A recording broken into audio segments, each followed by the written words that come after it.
Bienvenidos a mis datos de hoy. En las reflexiones del día de hoy empezaré por decir que no hay mejor regalo que la unión, los consejos y la compañía, así sea virtual. Hoy, por ejemplo, que está cumpliendo años mi hija y que está lejos de mi hogar, pues la he llamado y he sentido que no hay nada mejor que un mensaje de compañía. Lo agradece uno más que cualquier regalo físico. Esa unión, esos consejos y esa compañía, pues debe ampliarse a toda la sociedad. Todos debemos pensar igual en la solidaridad y en la buena compañía y la unión, en beneficio de todos y obviamente rodeados del optimismo y la fe. Por eso en la segunda reflexión tenía precisamente eso. Mi hermano mayor me hablaba que un epidemiólogo afirma que las personas se mejoran en esta situación de pandemia si le ponen mucha atención a los medicamentos y en general al tema científico en un 40% y el 60% si tienen fe. Así se mejoran. Esa es una muy buena combinación y una buena reflexión mientras tenemos avances científicos que nos ayuden más. La tercera reflexión es que, en mi opinión, el gobierno tiene que seguirse esforzando por hacer equipo, no solamente con los que piensan igual al gobierno, sino con los que piensan diferente. Porque en estos días nos mantuvieron en vilo y me parece injusto, porque me pareció a mí que había arrogancia de algunos funcionarios para reconocer que algunos entes locales, algunos líderes locales, tenían algunos argumentos para pedir al gobierno lo que dije al comienzo: unión, consejos, solidaridad. Y en ese orden de ideas se dio más cabida al conflicto de interés. El conflicto de interés no es otra cosa que el sobreponer el interés personal frente al interés general. Entonces, por no perder, porque yo soy el que mando y porque pues si yo acepto lo que dice el otro, entonces aparentemente estoy perdiendo poder, pues ese es un análisis equívoco. Los verdaderos líderes son aquellos que escuchan y obviamente el poder se ejerce, no se exige. En contrario, pues repito, se envían mensajes equívocos, como que se desprecia finalmente el sacrificio del pueblo que durante más de un mes ha estado en sus casas juicioso para ser solidario con los demás, para enviar un mensaje de compañía hacia los demás, para ser obviamente una persona que fomenta la unión. Esas son mis reflexiones de hoy y luego empezamos con los aciertos de la semana. El primer acierto tiene que ver con que por fin entonces, lamentablemente solo hasta casi medianoche de anoche se confirma que bueno, que entonces solamente salga gradualmente en los sectores de la construcción y la manufactura. Y entonces por lo menos, por ejemplo, en la alcaldía de Bogotá solamente va a salir el sector de la construcción y ni siquiera hoy, y eso está bien. Hay que irlo pensando porque es que hay que pensar con solidaridad en los demás para proteger la vida. Sí, está bien que se reactive la economía, pero protegiendo la vida. Entonces, la construcción solamente sale de 10 de la mañana a 7 de la tarde. Ese debe ser el horario previa presentación a la alcaldía de manuales que debe aprobar la alcaldía y que deben contener primero el tema de la bioseguridad en el trabajo de las personas que necesariamente tienen que estar ahí en la construcción, la movilidad de los empleados, cómo se van a trasladar, debe quedar en un manual, y cómo se va a proteger la salud de estas personas y de las que van a estar en el entorno y de las familias de estas personas que salen a trabajar. El segundo acierto tiene que ver con que la manufactura entonces, con la gradualidad, por lo menos en Bogotá, y así deberían pensar todos los líderes locales de los diferentes municipios, va a ser gradual también. Entonces también tienen que presentar los manuales, pero ya no son 30 actividades como inicialmente dijo el gobierno, son solamente 8 actividades las que se aprobaron. Y obviamente empieza el 11 de mayo esta segunda actividad, la de la manufactura. Sumando, por ejemplo, construcción y manufactura en Bogotá, tendríamos 500.000 personas aproximadamente trabajando, que es muchas personas, y por eso hay que tener un manejo tranquilo, un manejo riguroso y reposado, un análisis con cabeza fría. Mi tercer acierto tiene que ver con que se motiva en consecuencia al sector de las bicicletas y los talleres para ayudar a la movilidad, y también se reactiva esos sectores donde muchas personas dependen de esta actividad para su ingreso personal y familiar. Y el cuarto acierto, pues obviamente, es ese, en que se aprueba primero por parte de la alcaldía, por lo menos en Bogotá, y luego, si una vez aprobada, la empresa puede abrir. El quinto acierto tiene que ver con que, a pesar de que pues sí es triste que fallezcan personas, en Colombia aproximadamente han fallecido 250 personas sobre aproximadamente 6.000 contagiados, según el reporte del Instituto Nacional de Salud.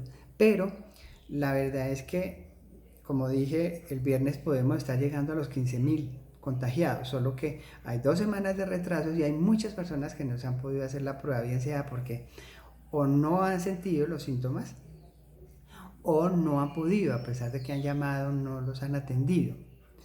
Eso significa que, pues si hoy la tasa de mortalidad es del 4.2% en Colombia frente a casi el 15% en países europeos, tomando esos 250 fallecidos sobre los 6.000 contagiados, pues esos 250 fallecidos sobre la realidad que debe ser de 15.000, la tasa no es del 4.2, está alrededor del 1.6.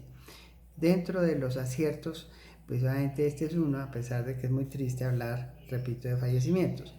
Y los retos, pues todo esto nos deja una lección fundamental de solidaridad, de unión y de pensar en los demás más que en uno, y es que debe haber un análisis de la reactivación sincronizada y con verdadera inteligencia. Eso significa que los líderes tienen que reunirse permanentemente con todos los alcaldes, no con los amigos, sino con todos, para que se reactiven y por sectores de manera inteligente. Por ejemplo, si yo reactivo la manufactura, pues habrán algunos sectores que pues no vale la pena que se abran las empresas porque el producto final no se vende, porque están cerrados los almacenes. Solamente abrir estos sectores en donde sí se puede llegar al consumidor final. O abrir algunos almacenes que presten servicio a domicilio. Por ejemplo, los almacenes que distribuyen pijamas, que distribuyen sudaderas, que distribuyen equipos para el deporte de protección como cascos, rodilleras. Y entonces se va reactivando la economía, se aumenta más el equipo de personas que trabajan en el sector de mensajería y obviamente sí se están generando ingresos. Reactivar, por ejemplo, el sector de las librerías a domicilio. No es igual pedir un libro por internet de estas redes tradicionales de pedirle a la librería que yo conozco, que me queda cerca y que tengo la garantía que me llega hoy o mañana más tardar. Entonces estamos vendiendo libros a domicilio y hay más personas trasladándose a llevar productos con el debido control y la protección. Por ejemplo, reactivar los almacenes de hogar. Nosotros, los papás que estamos demostrando ser tan juiciosos y nos levantamos a las 4 de la mañana a lavar platos y a trapear y ayudar a lavar la ropa y a ayudar a hacer el almuerzo y fuera de eso trabajar y ayudarle a la esposa. Realmente no es ayudarle, es que este es un trabajo en equipo, unión, familiar. Entonces, pues a mí me puede quedar tiempo para pintar la pared. Entonces puedo llamar que me traigan a domicilio la pintura y el rodillo. Y se reactivan también estos sectores porque estoy en ese momento en la casa y puedo destinar también a esas actividades para embellecer mi hogar y para estar feliz, y de pronto pongo a mis hijos a que me ayuden y seguramente mi esposa me va a ayudar a tener la pintura mientras yo paso la brocha. Segundo reto, abrir los talleres de reparación de vehículos para las ambulancias, para los equipos de transporte masivo, para los vehículos de las personas que han recibido el visto bueno de las alcaldías y también quieren salir estas personas con 2 o 3 acompañantes a sus oficinas. Entonces necesitan ponerle aceite, filtro y mantenimiento a su vehículo. Tercer reto, que haya una sanción contundente para los corruptos. Realmente escuché a una persona que está a cargo de un ente de control hablar de que 3 gatos hacen más que un gato. Sí, pero si no lo hacen rápido, pues el ratón se le mete a la casa y se come el queso. Es que esto tiene que ser contundente e inmediato y sanciones ejemplarizantes. Porque si lo que hacemos es lo que escuché en estos días de que ya a uno de estos funcionarios, alcalde o gobernador, entonces se le sancionó 3 meses, pues eso es como un premio. Esto es una cárcel y esto es una sanción, pero ya, porque si no lo que hacen estos funcionarios es esconder las pruebas, porque ya vi en el periódico que eso es lo que están haciendo, destruyendo pruebas algunos. Pero la realidad es que hay 40 funcionarios aproximadamente, entre alcaldes, etcétera, que han desviado recursos por 150.000 millones de los impuestos de nosotros, de las donaciones de nosotros, de la salud de los colombianos. Y si nos esperamos a que los 3 gatos pues sigan tomándose la lechecita y eso y alimentándose mientras los ratones están por allá haciendo de las suyas, pues no se puede.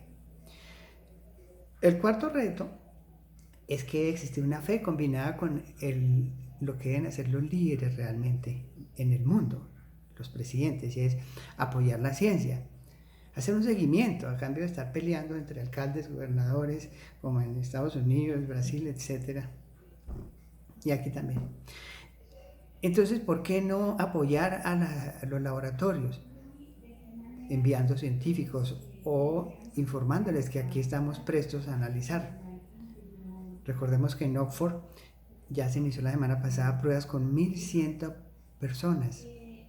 La vacuna que ya se tiene allá y de la que hay una fe de que en septiembre se tenga la vacuna, pero ya está en ese momento aplicándose las pruebas a 1.100 personas, es un avance importantísimo.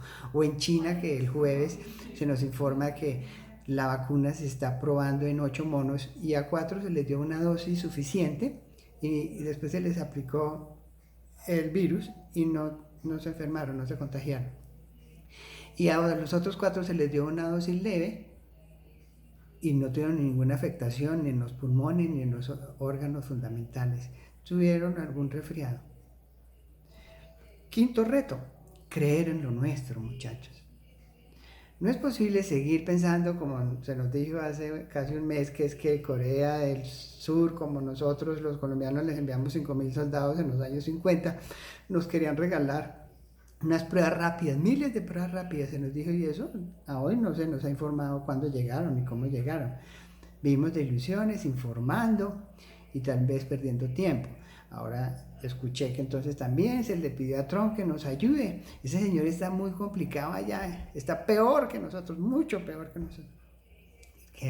Pero además no necesitamos de ese tipo de cosas. Cuando aquí en Colombia hay talento humano, ya dijimos que en 10 universidades se crearon los respiradores y el INVIMA pues sigue esperando solamente que le lleguen los equipos para dar el visto bueno. Tienen que ir, correr, ayudar, creer en lo nuestro, y el gobierno debe redireccionar los recursos. ¿Para qué? Pues para aumentar las camas, no solamente dejar el problema a los alcaldes, camas, y aumentar los equipos con UCI mientras llega la vacuna. Yo tengo fe, unión y solidaridad. Un feliz día y Dios los bendiga.